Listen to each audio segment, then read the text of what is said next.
አለ ፈጣሪ ተመሰግነው። በያላችሁበት ሰላማችሁ በዚህ ትርፍርፍ ይበልልኝ። ለእኔ ቤት አዲስ የሆናችሁ ሰብስክራይብ፣ ሼር፣ ላይክ እያደረጋችሁ ቤተሰብ እንድትሆኑ በትህትና ጠይቃችኋለሁ። የኔ ውድ ቤተሰቦች ኑሃሚ ክፍል 15 እንግዲህ ከስንት ጊዜ በኋላ ከጠፉ ከ5 ቀናት ነው ከሳምንት በኋላ ተመልሰው መጥተዋል ማለት ነው። አዲስ ተዋናዮች አስገብተው ማለት ነው።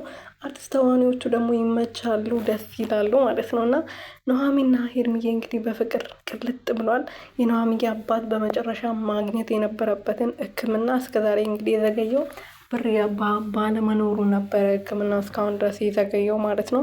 ሄርሚ ግን እችን የመሰለች ልጅ ሰጥቶኝ አባቷን ማሳከም አለብኝ ማዳን አለብኝ ብሎ ወስኖ እንግዲህ አባቷን ወደ ሕክምና ማለት ማግኘት የነበረበትን ሕክምና ማግኘት ስላለባቸው ወደ ሕክምና ወስዷቸዋል ማለት ነው። ኑሃሚም ደግሞ ከቤት ውስጥ ከፊል ቸራይ ስታጣው በጣም ደንግጣ ነበረ። ደንግጣ አባዬ የለም ማን የወሰደብኝ ብላ ወደ ሄርሚ ስትደውል እንግዲህ እኔ ነኝ የወሰድኩት ሆስፒታል ወስጄ ላሳክማቸው ነበር። እንግዲህ አንቺ ደግሞ አወቅሽብኝ እንጂ አሳክሚያቸው ሁሉም ነገር ካለቀ በኋላ ሰርፕራይዝ ላደረግሽ ነበረ፣ ግን አልተሳካልኝም ነቃሽብኝ ብሎ እንግዲህ ሆስፒታል ሄዳ አባቷንም አግኝታ ነበር። በጣም ደስ ብሏታል። የዚህ ልጅ ውለታ በጣም በዝቶብኛል ብሎ ሲናገር ነበር ማለት ነው የኑሃሚ አባትም። በዛ ደግሞ ሄርሚ በዚህ ሰዓት ያገኘሁት ብር ከእጄ ላይ ሳጠፋ እንደ አባትሽ ታክሞ ወደ ራሱ ተመልሰው አንቺን በአንድ ልብሽ ለእኔ ቦታ እንደሰጥኝ ፈልጌ ነው አባትሽን ላሳክመው ወሰንኩት ብሎ እንግዲህ ሲናገር ነበረ።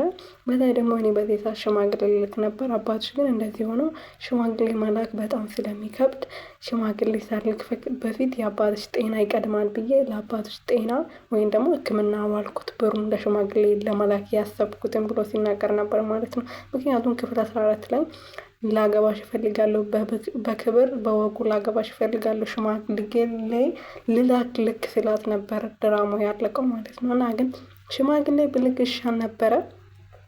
ሽማግሌ ሳይልክ እንግዲህ ብዙ ነገሮች ተፈጥሯል።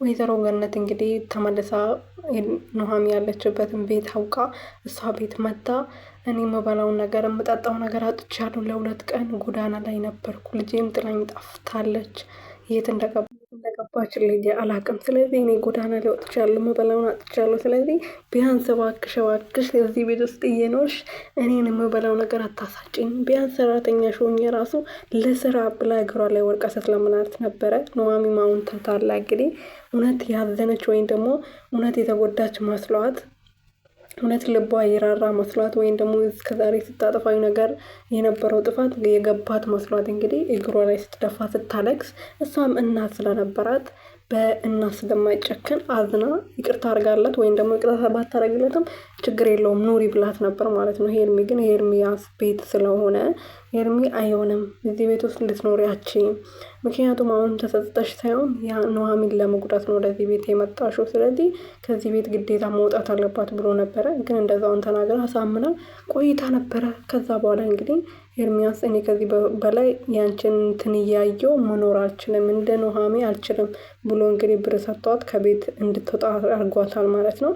ከቤት እንድትወጣበት ያደረገ ምክንያት ደግሞ እሷ እውነቷን ነው። ኑሃሚ ለሰው ስለምትራራ ምንም ነገር ስለማታውቅ ነው እንጂ እሷን ለመጉዳት እበቀልሻለሁ፣ ልጄ የት እንደገባች አላውቅም፣ አንቺ የመሰለ ቤት ውስጥ ትኖሪያለሽ፣ በቅርቡ ዋጋሽን እሰጥሻለሁ እያለች እየፎከረች ነበር ማለት ነው። ስለዚህ ቶሎ ብሎ አባረራት ማለት ነው። በጣም ደስ ብሎኛል ስላስወጣት።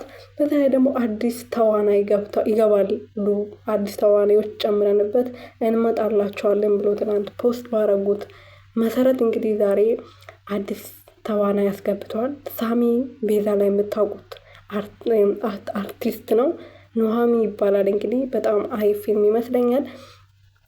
ፊልሙ በጣም እያማረበት ነው። በተለይ ደግሞ ናሆሚ እንግዲህ የናሆሚ አባት ከዚህ በፊት የኑሃሚ አባት ጓደኛ ነበር የልጅነቱ። ኑሃሚን አይቶ እንግዲህ አይኑን ጥሎባታል ማለት ነው፣ ለልጁ ማለት ነው። ለልጁ እንዲጋቡ ለማድረግ ደፋ ቀና እያለ ነው። ልጁ ደግሞ ሱሰኛ ነገር ስለሆነ ሱሱን እንዲላቀቅና ኑሃሚ እንዲያገባት ይፈልጋል። ዘምድናቸውን ሊያጠናክሩ ይፈልጋሉ። ኑሃሚ ግን ይሄ ሁሉ ነገር አታውቅም። ናሆሚም እንደዛው። ናሆሚም ሱሰኛ ነው ከሴተኛ ዳሪ ጋር ምናምን በቃ የሴት ፍቅረኛው የናሆሚ ፍቅረኛ ደግሞ የሄርሚ ፍቅረኛ መሆኗ በጣም ነው የሚያስጠላው። እንግዲህ እንትን ብሎ ይቅርታ ካረገችለት በኋላ አበባ ነስንሶ ምግብ ሰርቶ ጠብቆ ወይን አዘጋጅቶ ጠብቆ እንግዲህ ኑሃሚዬ ቅልት ብላ በፍቅሩ ተንበርክካ ክብርን ንጽህናውን ከዚህ በፊት ሄደን ልታስበላው የነበረውን በብር ምክንያት ልታስበላው እኔ ክብሬን አጥቼ አንቺ ክብርሽን ይዘሽ አትኖሪም ብላ ልታስበላው የነበረው እንግዲህ ኑሃሚ በራሷ እጅ አስበልታለች ማለት ነው። እንግዲህ ወይን ሰጥቷት ፈታ ካረጋት በኋላ በገዛ እጇ አፈቅራለሁ ወዳለሁ ብላ አብሮ አድራለች ማለት ነው። መቼም እንዳትጎዳኝ የኔ ውድ እያለችው ነበረ። እንግዲህ ተቀጣይ ክፍል ላይ ደግሞ ምን እንደሚፈጠር አብረን የምናየው ይሆናል ቤተሰብ